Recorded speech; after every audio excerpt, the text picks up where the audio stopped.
Good afternoon, good evening, good morning, wherever you're joining us from. Myself and Owen here. We are in, I suppose, preview mode. Really, we're looking forward to the well, you call it a super fight, call it a crossover fight, call it what you want. Fury versus Ngannou this weekend.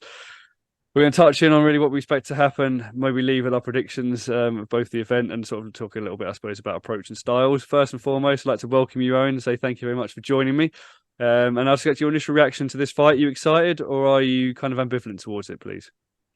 Pleasure to be on, but yeah, the second one. I don't really have much interest in these fights. I'm sick of hearing but what if Ngannou lands that big shot? I understand in any form of boxing, especially heavyweight boxing, if that one big punch lands, it's nights out for anyone.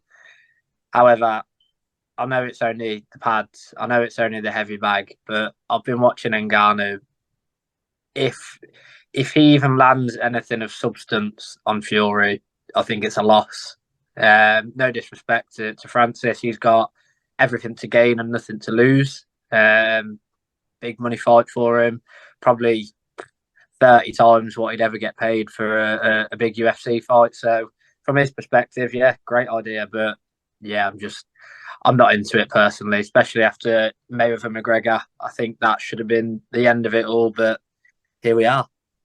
Well, let's touch in on that. Oh, you made obviously the point there. Look, I mean, Tyson Fury is undefeated in the heavyweight division, 33-0-1 record, 24 KOs. Obviously, that one draw being against Deontay Wilder, who himself is a powerful puncher, and I would probably go as far as to say is going to be more powerful than Francis Ngannou here.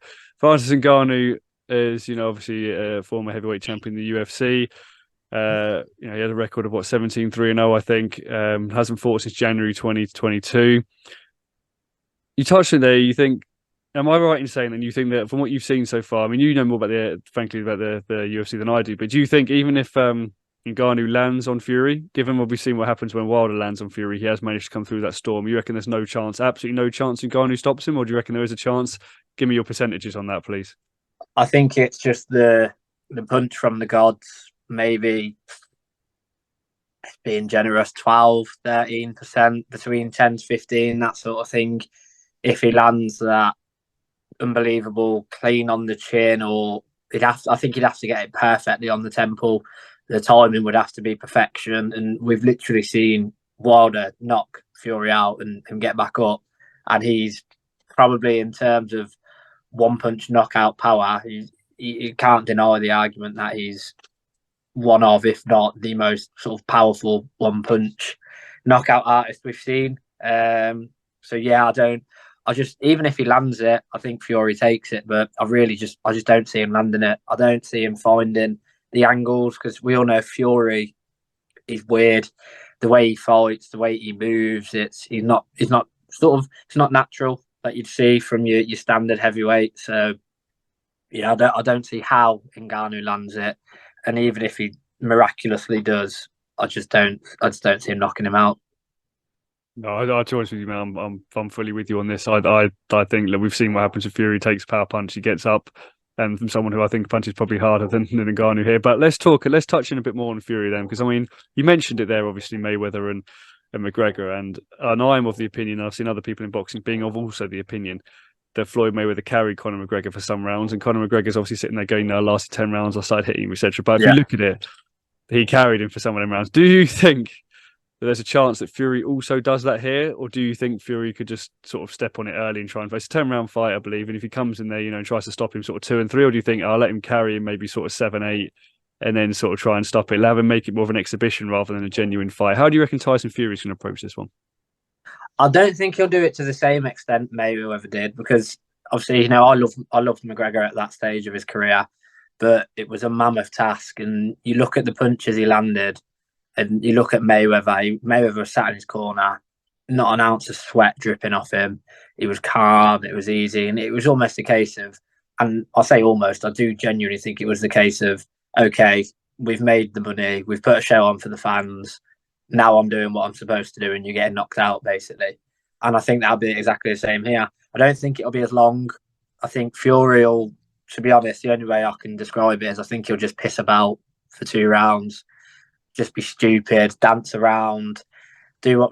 If you remember rightly, when he was saying to Wilder, "I want to feel your power." hit me in the body, come on. I think he'll take a couple of shots on purpose, do the old giving it always miss, whistling past him, Ali shuffles. I think he'll bring a lot out, to be honest. And then when it gets to sort of the mid stage of the fight, his corner will say, "Come on," and he'll go, "Okay, press the button." Detonate the big punch, or probably not even won't be a big punch. I can imagine it just being a combination 5, 6, 7, 8 punches just coming out of angles that Ngannou's never going to anticipate and stops him. So yeah, I can see maybe 3 rounds of Fury just taking the piss, and then the however many rounds of deciding when he stops him. Really. Yeah, so well, let's narrow you down to that then. So you've gone predictions there. You've obviously gone Fury KO. Am I going to say let's nail it down first and foremost? You reckon first half, second half, middle? Where are you thinking exactly? Sort of second half. I think a 10-round fight. I think he'll give him first 2 or 3 rounds. Let's see what he's got, and then he'll just take the piss a bit and he'll stop him. So I think it's got to be maybe round 6, round 7. And if he doesn't stop him, then it's a pure embarrassment to the sport, to be quite honest. I think I am in agreement with you. I think if he wants to stop him, he can stop him kind of when he wants. The thing that I struggle with Fury is I almost feel like he could equally just like take Ngannou to points and then lift his hand up at the end and go, "It was a good effort. I didn't want to stop you. Like you can come again," sort of thing. So I couldn't bet on this at all because I've got no clue of what he's going to do. But I agree with you. If he decides to step on it anytime, frankly, from like the first round, I think like he'd just be absolutely overwhelming Ngannou. Owen, I suppose look, we're going to leave it there. Frankly, when it comes to this video, I suppose my last question I'm going to ask you, actually, really, to be honest with you, is just whether you've got an appetite to see any of these kind of fights happen again, or do you think there's any other matchups really that you'd be interested in, crossover matchups, UFC to boxing, or do you just think this doesn't really do anything for you at this stage, but no matter who the competitors are? No, it's exactly that. I think there's maybe one at a push, and McGregor, Tommy Fury, just to see if McGregor knocked him out, because I think it'd just be funny. Other than that, it's not really for me. I can understand. I do get the aspects of it because it is intriguing. Sort of like whoever the UFC heavyweight is seen as the baddest man on the planet, whoever the UFC champ is.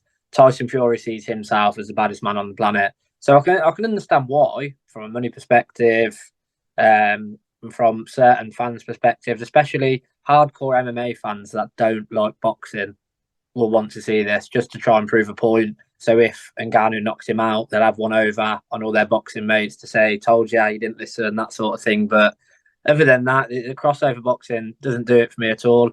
I'll watch it. I won't watch any of the undercard, I don't think. I'll watch the main event just to see, because there's no other boxing on really.